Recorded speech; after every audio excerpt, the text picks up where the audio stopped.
to có cú một đấy. Mùi to sao? Xin chào tất cả các bạn. Hôm nay tôi làm clip này muốn chia sẻ cho các bạn biết là muốn chia sẻ một cái nội dung ở đây rất là hay. Theo như các bạn biết thì trong những Facebook hay là YouTube đấy, các bạn hay thấy những clip mà đăng tải lên là các bạn dân tộc Mông ấy nhỉ, hay bắt vợ. Hôm nay mình sẽ cho các bạn biết cái nguyên nhân tại sao mà dân tộc Mông lại bắt vợ, và cái mục đích của việc bắt vợ, và cái lợi ích của việc bắt vợ. Bắt vợ cũng có lợi ích rồi các bạn ạ. Đây mình sẽ bắt đầu vào câu chuyện nhé. Mình sẽ giải thích cho các bạn cái nguyên nhân tại sao mà dân tộc mình lại bắt vợ. Mình là người dân tộc Mông nhé, nhưng mà bây giờ mình không bắt vợ nữa, bởi vì cái đấy chỉ phải là ngày xưa thôi. Bây giờ mình sẽ nói về cái nguyên nhân tại sao nhé.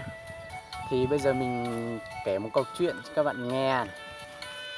Ngày xưa có một cặp đôi yêu nhau rất là thắm thiết, nên là có một hôm anh chàng ấy là anh ấy định hỏi cô gái người yêu của mình là mình cưới nhau đi. Xong mà con gái mới bảo là thế cũng được, ok. Xong đến hôm sau ấy, chàng trai mới cho người đến đón dâu ấy, đón đứa người yêu của mình. Xong bên nhà gái nó có một câu hỏi thế này, có một câu hỏi là thế hỏi hai cháu đã nhìn thấy nhau chưa? Các bạn có biết cái câu mà nhìn thấy nhau là nhìn thấy gì không ạ? Đã làm gì chưa ấy? Nên người con gái nó mới ngại trả lời. Người con trai thì đang ngơ ngơ không biết trả lời sao, nhưng mà người con gái mới bảo là không, chúng con chỉ yêu nhau với lại đi với nhau thôi ạ. Bọn cháu chỉ yêu nhau được nửa năm nay rồi, nhưng mà bọn cháu vẫn chưa biết gì ạ. Xong bên nhà gái mới có một yêu cầu là thế thì sau này nếu mà lấy về nhà thì nếu mà không hợp nhau thì làm thế nào? Các người lại giả con gái cho chúng tôi à? Đấy. Xong thì bên nhà gái mới không chấp nhận cái lời cầu hôn hay là cái lời mà xin cưới ấy. Nên là bên nhà gái mới về nhà. Xong sáng hôm sau người con trai này mới đến gặp người con gái, mới bảo là sao em lại nói như vậy. Xong người con gái mới bảo là anh không biết ngại cái chuyện đấy. Xong người con trai nói thế làm sao mà mình mới đến được với nhau đó.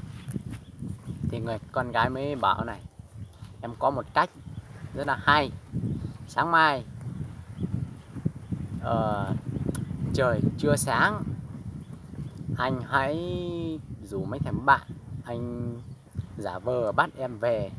Xong anh cho người đưa tin đến cho bố mẹ là chúng mình có nhau đó. Nên là sáng hôm sau chàng trai mới cho người đến để bắt con người yêu của mình về nhà. Xong cho người đưa tin cho bố mẹ vợ, thì sẽ không có, bố mẹ vợ sẽ không hỏi cái câu hỏi mà đã nhìn thấy gì chưa ấy, hay là các con đã nhìn thấy nhau chưa ấy. Nên là cái mục đích là như vậy, cái nguyên nhân là như vậy nhé các bạn. Còn cái mục đích là của việc bắt vợ ấy là tránh những câu hỏi đau đầu của bố mẹ bên nhà mẹ cái đó. Người ta sẽ không hỏi vậy, và người con gái sẽ không ngại, sẽ không bị hỏi những câu hỏi như vậy. Nên là cứ từ đấy đến giờ ấy, những cặp đôi nào mà yêu nhau thì người con gái thường hay bảo với người yêu của mình là anh hãy cho người đến để bắt em. cứ như vậy đến, nhưng mà mình nói đến cho đây là mình nói với thời buổi các cụ ngày xưa nhé.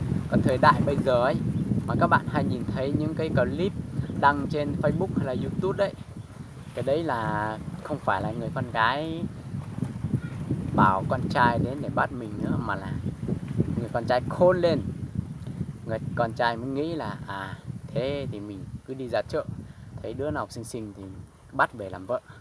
Đó, bây giờ thì con trai mình khôn, ngày xưa đây mình dốt, con gái phải chỉ cho mình cách để lấy được vợ, nhưng mà bây giờ mình khôn lên, xong mình phải tự đi bắt vợ. Đó, thấy đứa nào thích thích thì cứ bắt về. Bây giờ các clip mà các bạn nhìn thấy trên mạng xã hội Facebook ấy thì là con gái chị bị ép đi làm vợ, không phải là do phong tục. Đó, hôm nay mình chia sẻ cho các bạn để các bạn biết được cái nguyên nhân tại sao lại người Mông lại phải có phong tục là bắt vợ là như vậy. Còn cái lợi ích của nó ấy là cũng như cái mục đích và nguyên nhân thôi. Người con gái sẽ không phải trả lời những câu hỏi đau đầu của ba mẹ. Đó, nên các bạn nếu mà ai chưa biết thì có thể xem clip của mình. Nếu mà hay thì các bạn hãy đăng ký và like để ủng hộ mình nhé. Xin chào tất cả các bạn.